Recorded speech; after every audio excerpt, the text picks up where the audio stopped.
Hi friends, ഇന്ന് നമുക്ക് എല്ലിൻ കപ്പ ഉണ്ടാക്കാം. അതിനായി കപ്പ കൊത്തിഞ്ഞുറുക്കി ഉപ്പൊക്കെ ഇട്ട് വേവിച്ച് വെച്ചിട്ടുണ്ട്. അത് കപ്പയുടെ കടുകൊക്കെ പൊട്ടിച്ച് നമ്മളതിനകത്തേക്കിട്ട് കപ്പ വഴറ്റിയെടുത്തു, തേങ്ങായൊക്കെ ചേർത്ത്. ഇനി അത് ഇളക്കി അത് പൊടിക്കാം. നമുക്കെല്ലാ കഷ്ണങ്ങളും ഒന്ന് പൊടിച്ച് മയപ്പെടുത്തിയെടുക്കാം.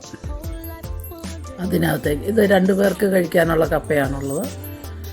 അതിനകത്തേക്ക് ഒരാൾക്ക് കഴിക്കാനുള്ള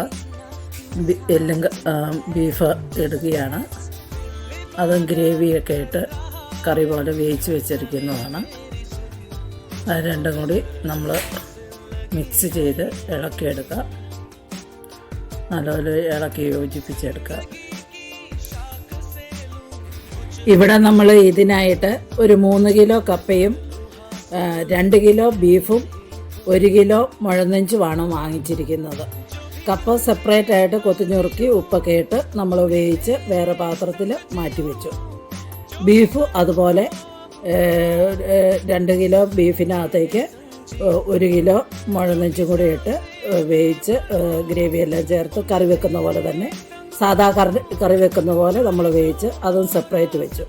പിന്നെ നമ്മുടെ ആവശ്യത്തിന് ഒരു നേരം കഴിക്കാനുള്ള ആളിൻ്റെ എണ്ണം അനുസരിച്ച് നമ്മൾ കപ്പയും ബീഫും സെപ്പറേറ്റ് എടുത്ത് ഇൻഡക്ഷൻ കുക്കർ ഓണാക്കി അതിൽ ഒരു തവ വെച്ച് കടുക് പൊട്ടിച്ച് അതിനകത്തേക്ക് ഒരു സവോള കൊത്തി അരിഞ്ഞതും കൂടി ഇട്ട് വഴറ്റി അതിനകത്തേക്ക് നമ്മൾ ഈ കപ്പ ആവശ്യത്തിനുള്ളത് എടുത്തിടുക.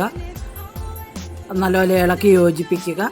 അത് കഴിഞ്ഞ് കപ്പയുടെ കഷ്ണങ്ങളെല്ലാം പൊടിച്ചതിന് ശേഷം ആവശ്യത്തിനുള്ള ബീഫും കൂടി അതിൻ്റെ കൂടെ കൂട്ടിച്ചേർക്കുക. എന്നിട്ട് നല്ലപോലെ മിക്സ് ചെയ്ത് എടുക്കുക.